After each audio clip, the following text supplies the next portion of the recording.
Okay, so now that you had some time working on the sample introduction from the article that Henry and his colleagues wrote, I just want to walk through it with you, or have you walk through it with me. So again, this is the context for the cross-sectional survey study to assess prevalence and attitudes regarding research misconduct among investigators in the Middle East. I think the title already is very clear about what the study will be about. So let's look at the 5 paragraphs, right? Again, 5 paragraphs. So the first 3 paragraphs here establish for what's known, what's the context of the study. Let's look at them a little bit more in detail. So the first paragraph provides the broad context for the study, namely describes the issue of research misconduct, provides a definition, really starts off very, very broadly. I mean, look at the first sentence. During the past few decades, studies documenting the extent of research misconduct have led to concerns regarding the integrity of investigators and the credibility of their research.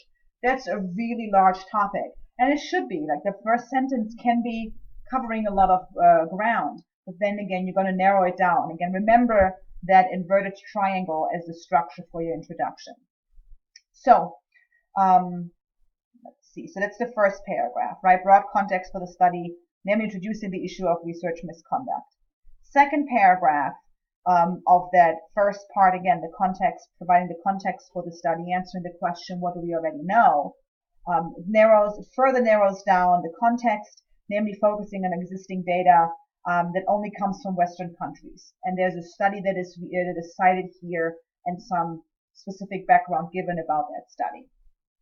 The next paragraph continues that narrative, provides additional support for the point made in the previous paragraph, namely there's an additional study that also shows this research conduct issue in some of the Western countries and provides some of the specific data for that. So I think the second paragraph focused on a study by Martinson et al.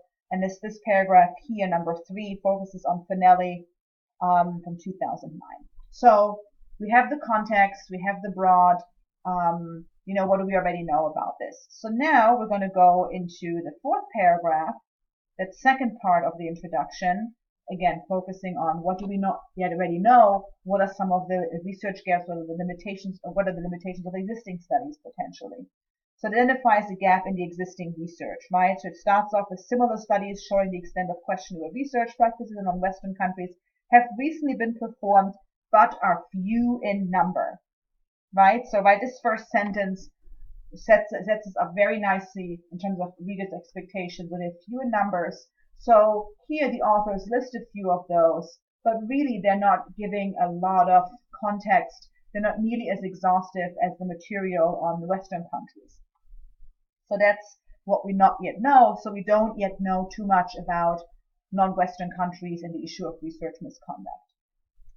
And then our last paragraph, very to the point, provides the aims of the study, namely to obtain data regarding the prevalence of scientific misconduct in the Middle East, explore potential contributing factors, and to determine investigators' attitudes here, right? So those 3 main aims that the study will answer. The one thing that is missing in this paragraph, but it's not to the point that it's, it destroys or it doesn't make sense, the article suffers from that, but what could have been added is maybe a brief explanation of how these aims were achieved. Maybe it says here obtain data.